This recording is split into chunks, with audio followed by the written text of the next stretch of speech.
Good evening, I'm Declan Harvey. The headlines in Northern Ireland. A whistleblower who resigned from the Royal Belfast Hospital for Sick Children over staffing shortages has said the system left her broken and burnt out. The system took my fight, they took my joy, they took my empathy, my compassion, they took everything from me to the point that I had nothing left to give. Permission to allow children from Gaza to be given urgent medical treatment here is approved by the First and Deputy First Ministers.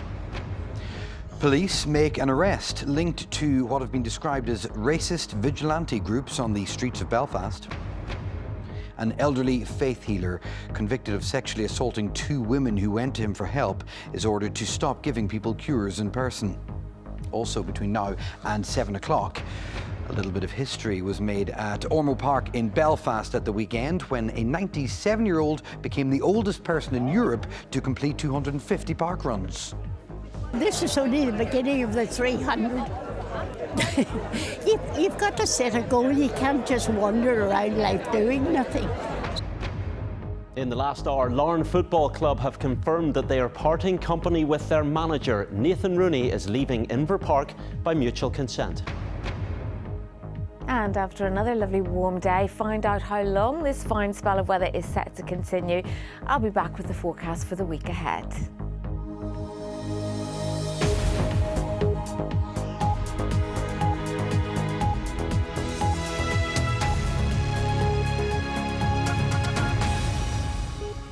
Hello there, welcome to BBC Newsline. It's the unit families pray they'll never need, but when they do, they expect the very best of care. Tonight, a whistleblower says Northern Ireland's children's cancer ward is being held together with quick fixes and band-aids. Former nurse Hannah Farrell has told this programme she left the Royal Belfast Hospital for Sick Children broken and disillusioned, and she is warning the same staffing shortages that drove her out still haunt the unit. Here's our health correspondent, Marlouise Connolly.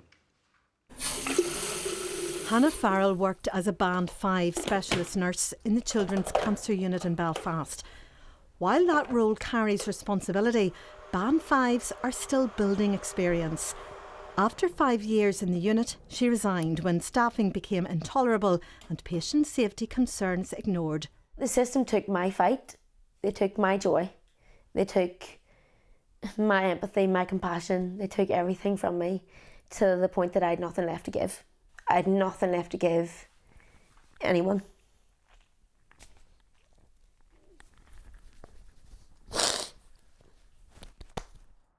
Recently, BBC Newsline revealed that 7 of the 12 specialist cancer nurses are off, including on maternity and sick leave.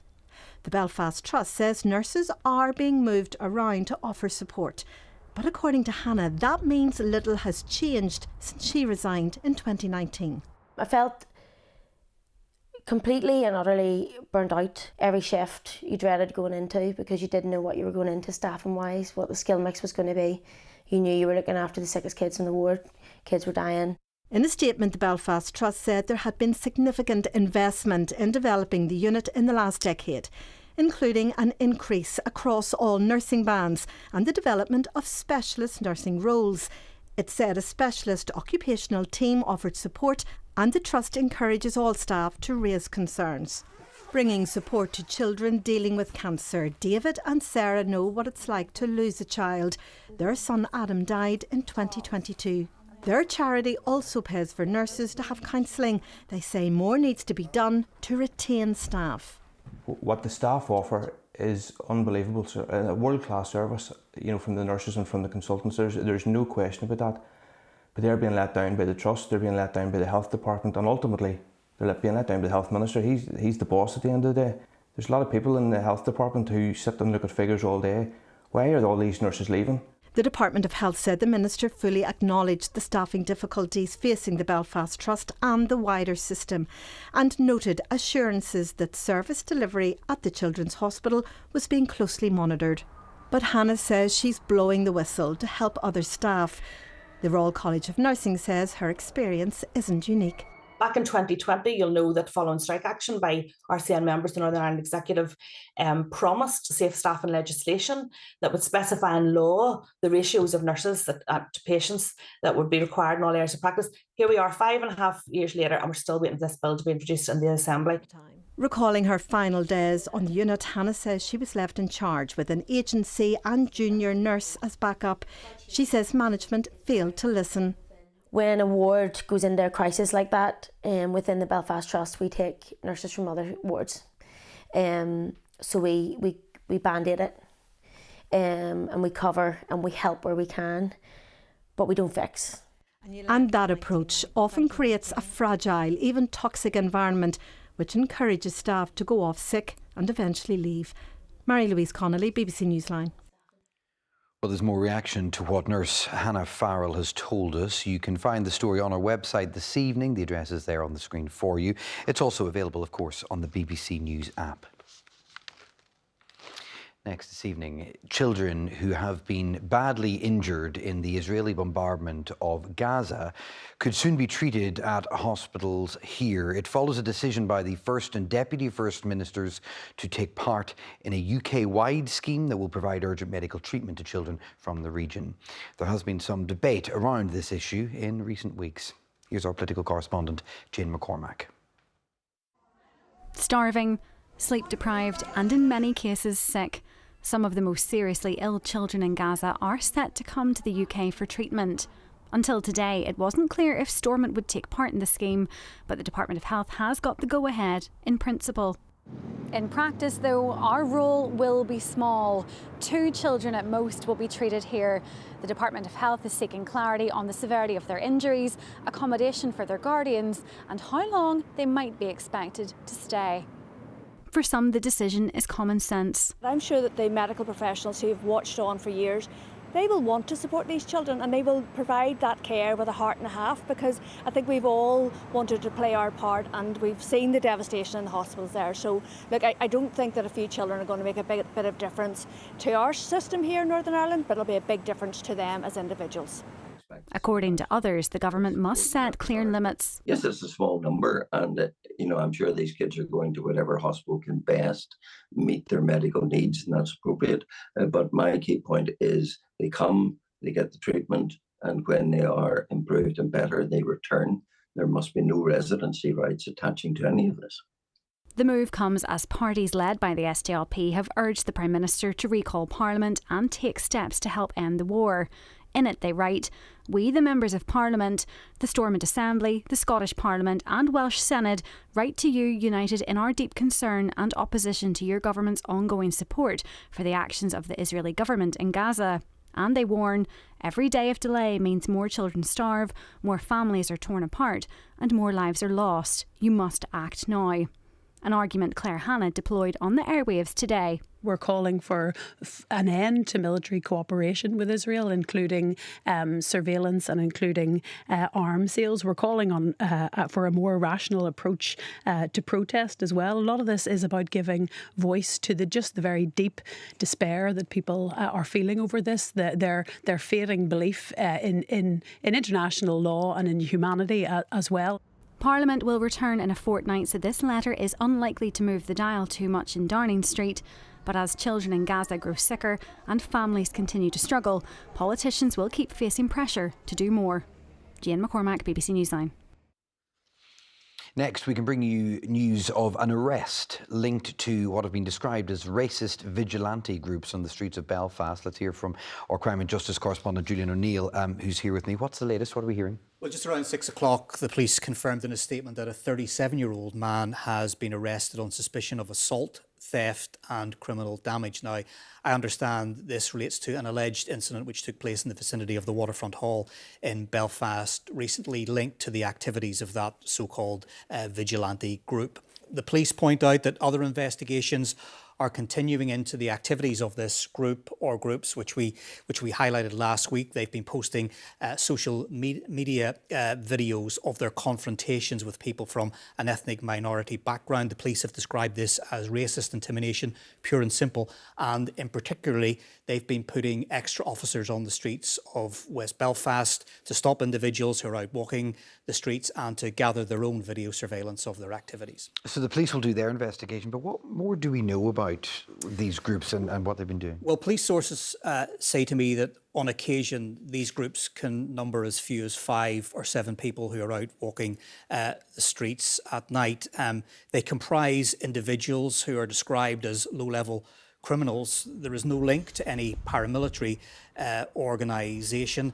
The police have tried to be engaging in disruptive activity. Now, they've told me that there are issues with the video footage. It may not meet or help in terms of evidence to bring charges against the individuals involved. There was a meeting today between councillors in Belfast and senior police officers on the policing partnership. Updates were given on police investigations and activities. There was a degree of criticism for some councillors about what they saw as police inaction, but I think some of that criticism will be blunted tonight by news of this arrest. OK, Julian, thank you very much for that.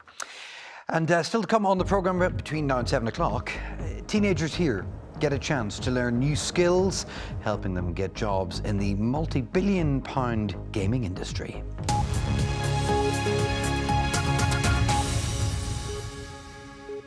Next, though, a self-described faith healer has escaped prison, escaped a prison term, I should say, but has been court-ordered to stop offering so-called cures to people. 80-year-old Robert John Coote from Loughran's Road in Aughnacloy was convicted of sexually assaulting 2 women who went to him for help. Today, he was told a 10-month prison term would be suspended for 3 years. From Dungannon Crown Court, Lindsay Telford sent us this.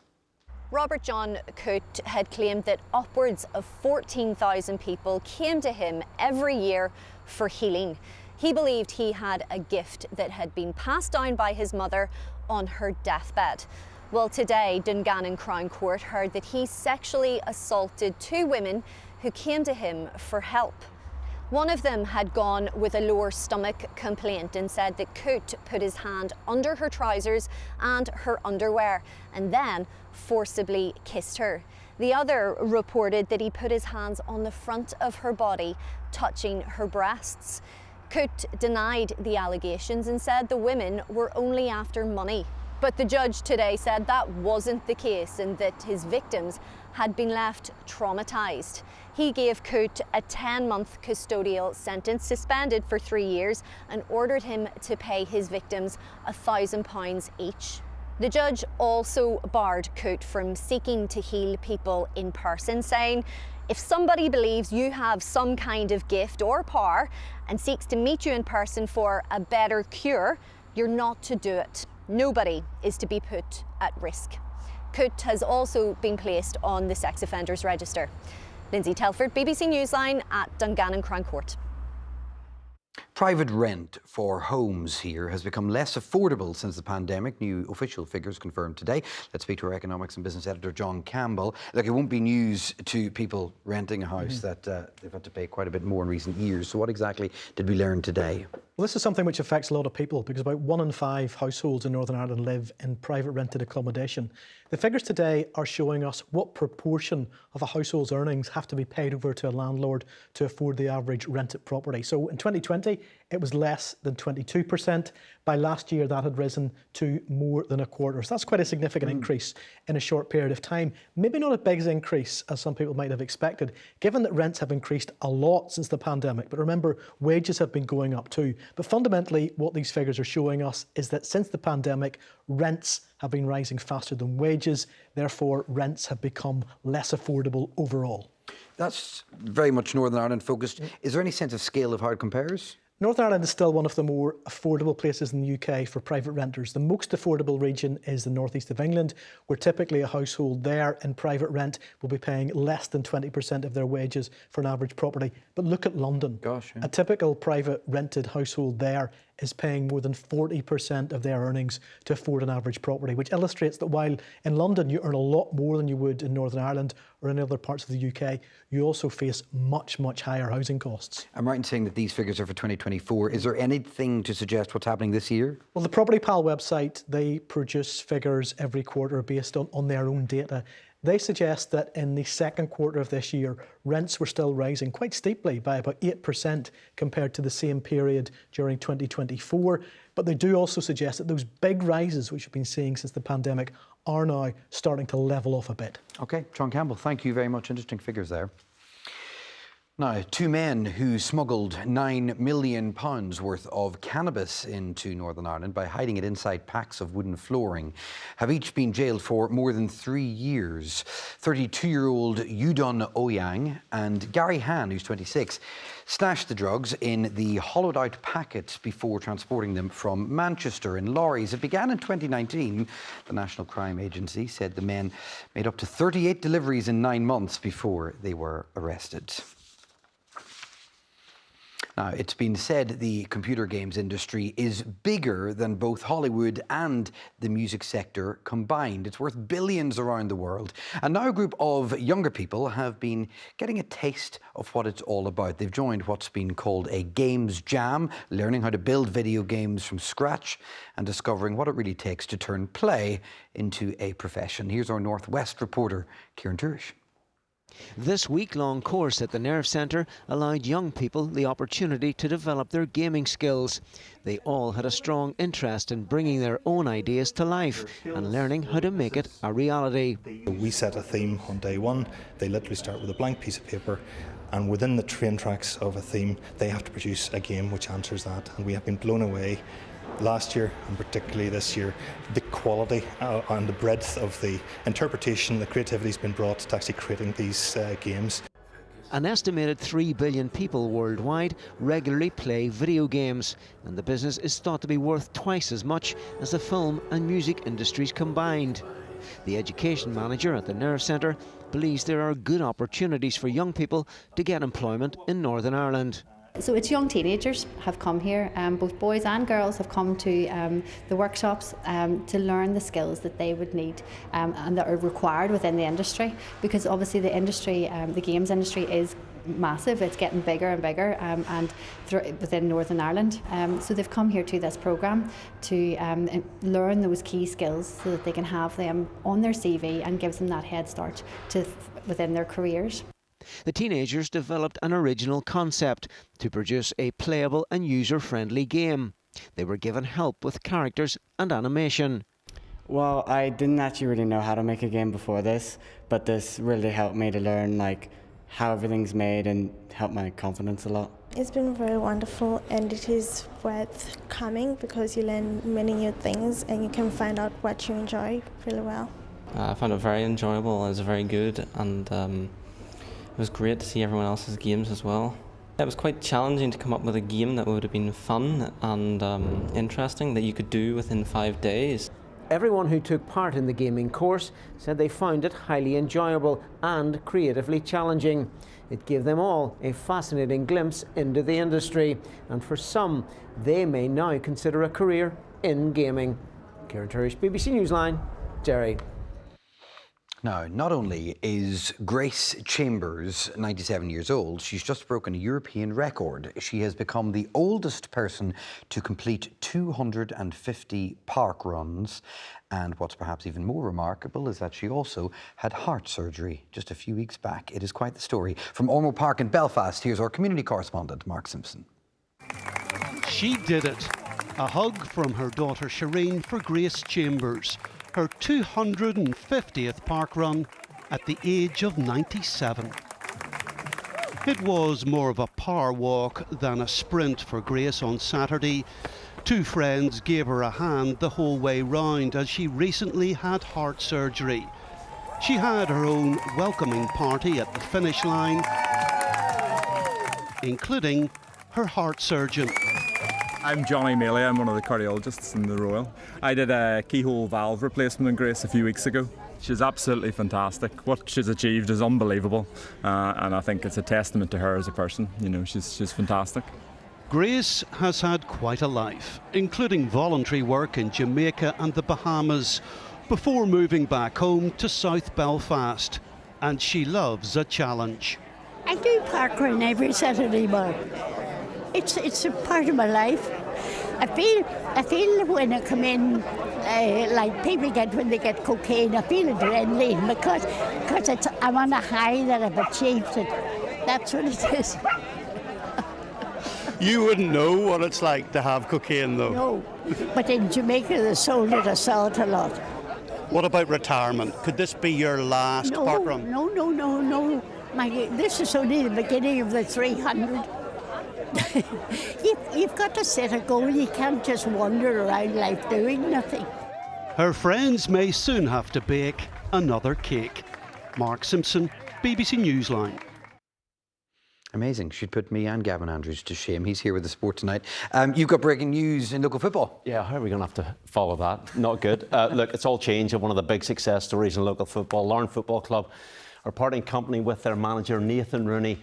Brought in as Tiernan Lynch's replacement last November, a lack of a required licence meant he could not manage the side's UEFA Conference League campaign last season and was switched to being the club's head of football. He was then reinstalled as team manager in May. But in the last hour, the club have confirmed that Rooney has now left by mutual consent.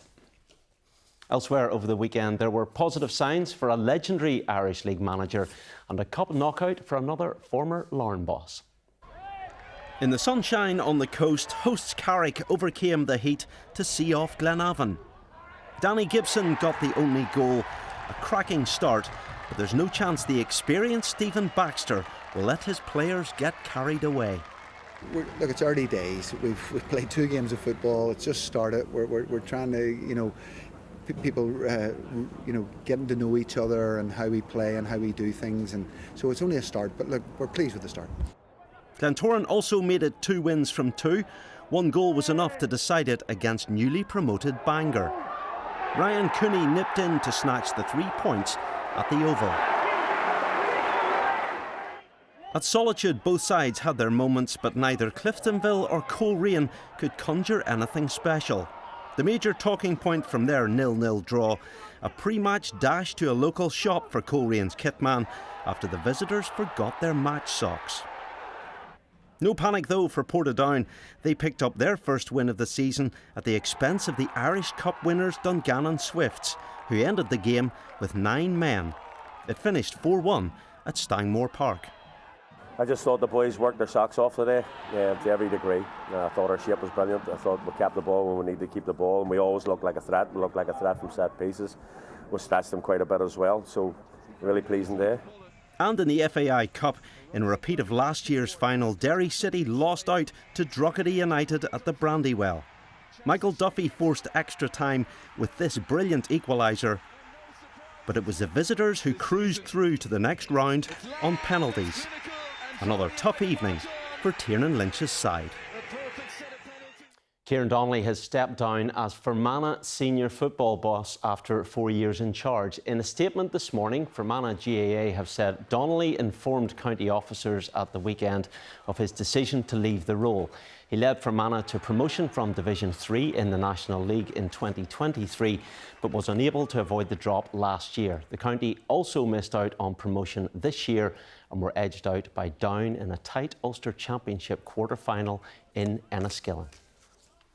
Now, Rory McIlroy finished in a tie for 12th at the BMW Championship in Maryland, which was won by the world number 1 Scotty Scheffler. He shot a level par 70 in his final round, which left him 12 shots behind the pace set by the American. Rory now heads to the Tour Championship in Atlanta and admitted to feeling a little rusty after some time away. My 3 weeks off, I really didn't do anything in those 3 weeks, so I was probably expecting too much to be, to get in contention, but there was glimmers of really good stuff in there this week. And as I said, I felt like I found a bit of a groove over those last 9 holes, so certainly something to build off going into the Tour Championship next week. For the amount of big numbers and bad spots I put myself in, it ended up being not a bad finish, but in spite of that, but certainly some work to do before next Thursday. Week 2 of the NFL pre-season in the States saw SWATRA's Jude McAtamney start for the New York Giants in their derby against the New York Jets at the MetLife Stadium in Meadowlands. McAtamney had a great night, converting all 5 kicks asked of him, including this 35-yard field goal as the Giants won the match against their city rivals by 31 points to 12. Charlie Smith was also perfect last night for the New Orleans Saints in their 17-all tie with Jacksonville. The Newry man hit 2 field goals in the game. But Dubliner Mark McNamee had mixed fortunes with Green Bay, missing 2 kicks but converting this field goal in a 23-19 win for the Packers. Finally tonight, Finn McLaughlin leads the Formula 4 Championship after picking up a win in the first race at Knockhill at the weekend. With just 3 rounds to go, his lead in the standings is now over 40 points. That's your sport tonight, Declan. Gavin, thanks very much. Where else would you have wanted to be yesterday in that weather but the West Strand and Portrush? Lots of people out enjoying the heat, not much of wind either, perfect. And I was at the North Coast yesterday and the beaches were packed. So yesterday temperatures were up to 25 degrees. Today they were up to about 24 degrees at the North Coast, so another great day. At 22, 23 in Belfast, but this picture here just a few miles outside the city centre. Looks absolutely gorgeous looking out over Belfast Lough. We did have some areas of cloud for a time, but they moved away from the Fermanagh area too. Now the week ahead is looking good in that it's going to be dry. A little bit cooler over the next couple of days, but temperatures are likely to pick up again as we head towards the bank holiday weekend. There will be some areas of cloud over the next few days, but not the kind of cloud we saw across some southern and western counties of Ireland today, where we had quite a lot of thunderstorms. They are not coming our way this evening, so a fine evening to come. Still quite warm in places, and it's going to stay dry through the night. Fairly clear initially, but the easterly breeze is likely to drag in some areas of cloud as the night goes on, and it will be quite warm in many places, with temperatures more or less staying in the low teens in a number of places. So slightly cooler tomorrow, more cloud around as well, particularly across eastern and southern counties, and it's due to that easterly breeze bringing some cloud in across the Irish Sea and the North Channel. So where there's more shelter up towards the north, the west, that's where the best of the brighter sunny breaks will be, and higher temperatures. But temperatures generally a little down on today, in many places between 18 and 20 degrees, although that's still a little above the average for this time of year. Now, much of that cloud will move away tomorrow night. It will continue dry, slightly fresher tomorrow night. In 1 or 2 spots, we could see temperatures dip into single digits. So what's to come this week? Well, this area of high pressure joins up with another one to the south. So we've got a big area of high pressure. Over the next couple of days, there'll be a northeasterly breeze, which will make it feel a little cooler. But towards the end of the week and next weekend, we start to drag warmer air up again, and the rain stays away from us. So we've got dry conditions this week, warming up next weekend, including the bank holiday. Wow, OK. Cecilia, thank you very much for that, and thank you for watching as well. We really appreciate it. Keep updated on the website, and we'll be back here with your headlines at 10:35. But from myself and all the team, bye-bye.